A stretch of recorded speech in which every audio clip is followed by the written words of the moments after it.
Hi, this is Mobile Max, and it's Tuesday, November 7th, and I'm thinking about the Jake Paul Mike Tyson fight. So I was thinking about Mike Tyson. What happened to Mike Tyson when he was in his prime, when he was undisputed heavyweight champion of the world? What happened? How did he lose to Buster Douglas and etc.?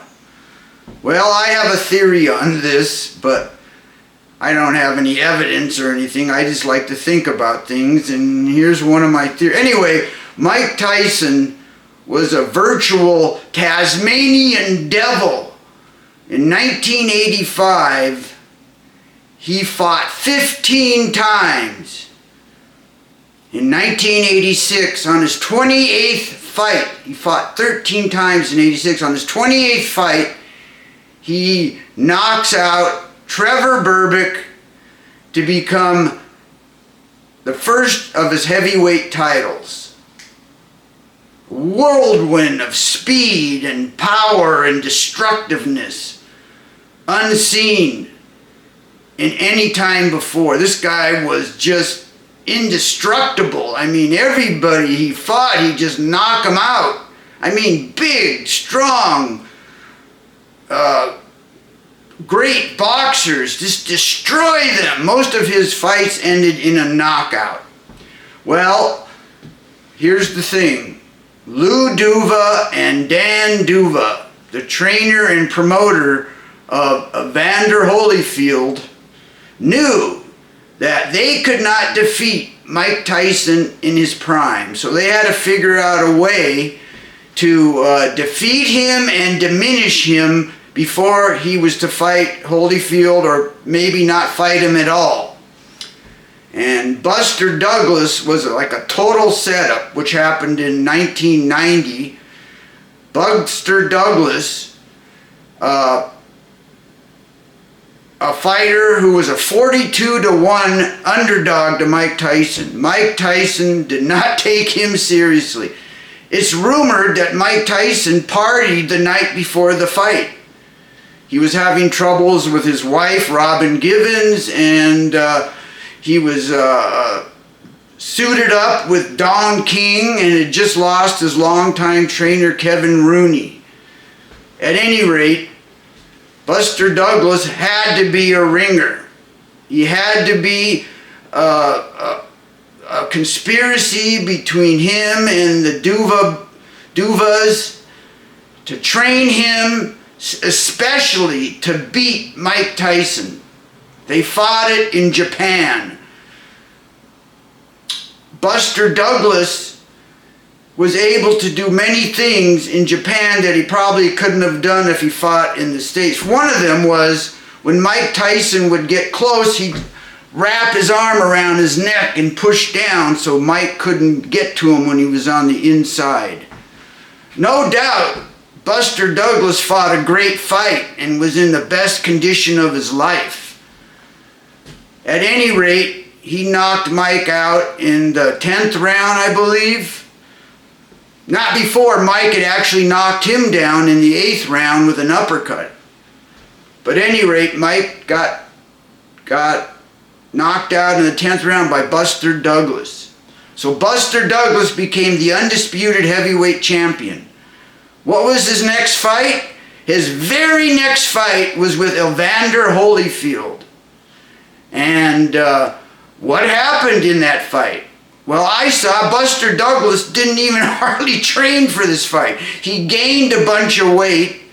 In the fight, you could see he had a belly. He was totally out of condition, and Holyfield knocked him out in the 2nd or 3rd round, I think. He got knocked down. He was more worried about his damage to his face than anything else. Knocked down, knocked out. He didn't get back up. Very strange. However, Mike Tyson fought his way back to the top again after that loss. He fought in an elimination bouts and became the next guy in line to fight Evander Holyfield, the champ. It was supposed to take place in November of 1991 at Caesar's Palace. Lo and behold, in July of 1991, Mike Tyson gets accused of rape by Desiree Washington, a Rhode Island Black America winner. She was in the Black America beauty pageant. Whoever sent Mike to this beauty pageant is probably involved in the conspiracy anyway. Anyway, very, very weak case. Unfortunately for Mike, it took place in Indianapolis, Indiana, one of the most conservative places in the United States. I know of one case in Indiana where they had this serial murderer, but he murdered gay men. So in Indiana, when you're a murderer of gay men, they don't give a damn. They assigned this young woman, just one detective on the case. This one young woman who had no experience, and he got away with it for a while. It wasn't until they discovered skeletons in his backyard that they arrested this guy. They had to find the skeletons in the backyard to finally arrest the guy for serial murder. At any rate, Indiana, very conservative. She went in a limo ride with Mike Tyson. After that, they went up to his hotel room.